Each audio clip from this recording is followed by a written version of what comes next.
রাত পোহাতেই ব্রাহ্মণবাড়িয়ার বাকাইল গ্রামে জ্বলে ওঠে চুলার আগুন। ধোঁয়ার রেখা উঠতে থাকে আকাশে, কিন্তু সেই আগুনের উৎস যেন অদৃশ্য।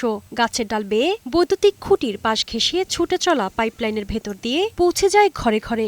এখানেই জন্ম নিয়েছে এক অদ্ভুত বাস্তবতা, উড়াল গ্যাস।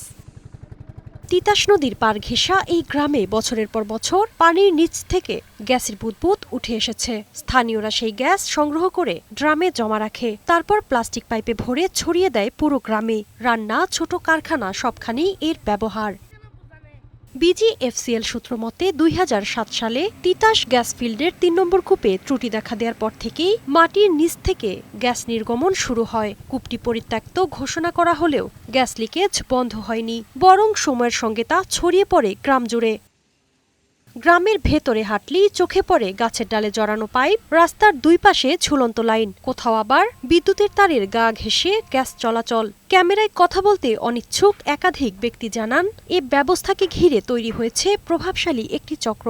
এ চক্রের মাধ্যমে মাসিক অর্থের বিনিময়ে দেয়া হচ্ছে সংযোগ। প্রশাসন মাঝে মাঝে এসে পাইপ কেটে দিলেও কয়েকদিন পরই আবার সংযোগ হয়ে যায়। ঝুঁকি জেনেও মানুষ নির্ভরশীল হয়ে পড়েছে এই গ্যাসের ওপর, কারণ গ্যাসের চাপ অনিয়মিত, পাইপগুলো অরক্ষিত, আর ঠিক পাশেই বিদ্যুতের লাইন। একটি ছোট স্পার্কই যথেষ্ট বড় দুর্ঘটনার জন্য।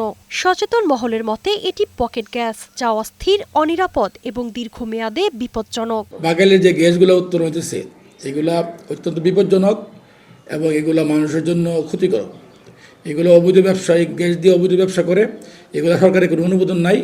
কিছুদিন পর পর ইউনো মহোদয়া কাটেন, পুলিশরা কাটার পরে আবার আধা ঘন্টা পরে আবার এগুলো সংযোগ লাগাই দেয়। দ্রুত কঠোর পদক্ষেপ না নিলে বড় ধরনের মানবিক বিপর্যয় ঘটতে পারে বলে জানান নদী ও পরিবেশ রক্ষায় কাজ করা সংগঠন তরি বাংলাদেশের আহ্বায়ক মোহাম্মদ শামীম আহমেদ। যদি কোনো ধরনের দুর্ঘটনা ঘটে তাহলে কিন্তু পুরো গ্রাম পুরো ছারকার হয়ে যাবে, কারণ যারা কাজ করছে তারা বোঝা যায় একদম কাঁচা হাতে কাজ করছে। তো এর ফলে যদি এখানে কোনো ধরনের দুর্ঘটনা ঘটে তাহলে এগুলো দায়িত্ব কে নেবে? শীঘ্রই সংশ্লিষ্ট সব দপ্তরকে সাথে নিয়ে অভিযান পরিচালনা করা হবে বলে জানান জেলা প্রশাসক। যারা চুন ফ্যাক্টরি অথবা অবৈধ ফ্যাক্টরি করছে, এটা সরকারি সম্পদ অবৈধভাবে ব্যবহার করছে, তাদের মোবাইল কোর্টের মাধ্যমে আমরা ব্যবস্থা নিচ্ছি। বিষয়টা তদারকি করার জন্য আরও লোকবল দরকার, এতটা আসলে আমাদের পক্ষে সম্ভব হয় না, তবু আমরা চেষ্টা করছি। এ বিষয়ে সংশ্লিষ্ট সংস্থা Bangladesh Gas Fields Company Limited ও বাখরাবাদ গ্যাস ডিস্ট্রিবিউশন কোম্পানি লিমিটেডের কর্মকর্তাদের সঙ্গে একাধিকবার যোগাযোগের চেষ্টা করেও কোনো আনুষ্ঠানিক বক্তব্য পাওয়া যায়নি।